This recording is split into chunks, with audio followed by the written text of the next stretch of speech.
Hi lovely people, thank you and welcome once again to Ebenezer's Recipes. Did you know you can cook jollof rice without tomatoes? If not, let's get right into the video. To a pot, I'll add in red bell pepper, carrot, habanero pepper, and orange pepper.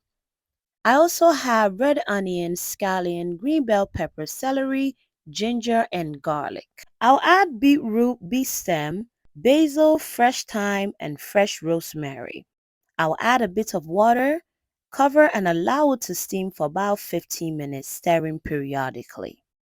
To a pot, I'll add in beef, paprika, garlic, ginger, black pepper, dry rosemary, ground aniseed, beef seasoning, and salt. I'll also add in chopped onions, give it a stir. I'll cover and allow it to steam for about 10 to 15 minutes, stirring periodically. At this point, my beef is very well cooked. I'll remove it from flame and set it on the side. Now my vegetables is also very well steamed. I'll remove it out of the pot, allow it to cool down before blending. I ended up blending it in 2 batches. To the same pot, I'll add in oil. I'll allow the oil to heat up and then I'll begin to fry my beef. I'll add in onion for flavor and then I'll fry my beef until it is golden brown. My beef is to my preferred brownness. I'll remove the onion out of the oil and then I'll remove the beef as well from the oil and then set it on the side. To the oil, I'll add bay leaf and star anise. I'll allow it to infuse the oil just for a minute and then I'll add in my sliced onion. I'll allow the onion to fry for about 2 minutes and then I'll come in with my blended vegetables. Please be extra careful when you put in your blended vegetables. It splatters all over the place as soon as it gets in the oil. Have your lid close to you so that it won't splatter on you. I'll cover and allow it to simmer for 15 minutes, stirring periodically. Now to my fried beef, this is optional. I'll add in suya powder and then I'll add in some sliced onion. I'll give it a mix and then set it on the side. My stew has simmered for 15 minutes.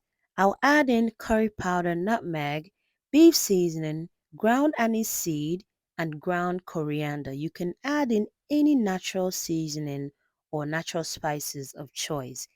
If today is your first time on this channel, a warm welcome to you. Thank you so much for stopping by. If you have not subscribed yet, please kindly do me a favor and subscribe.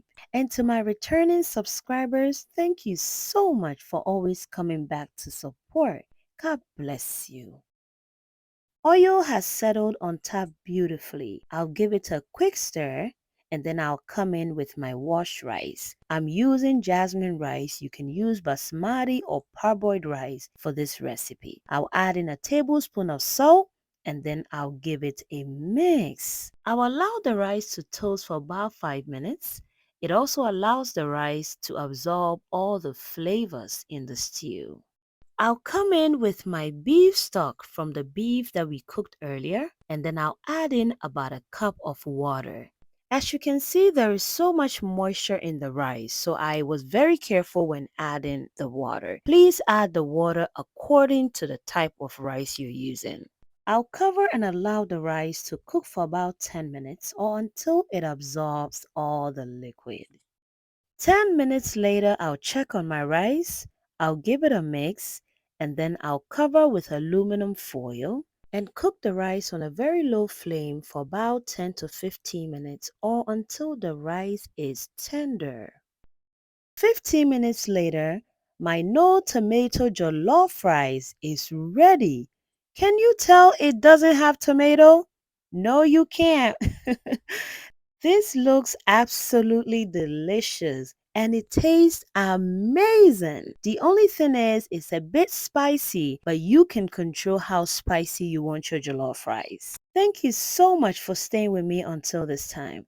If you have not subscribed yet, please kindly do me a favor and subscribe.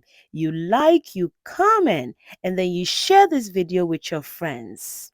Until I come your way next time, please stay safe and stay blessed. Bye guys!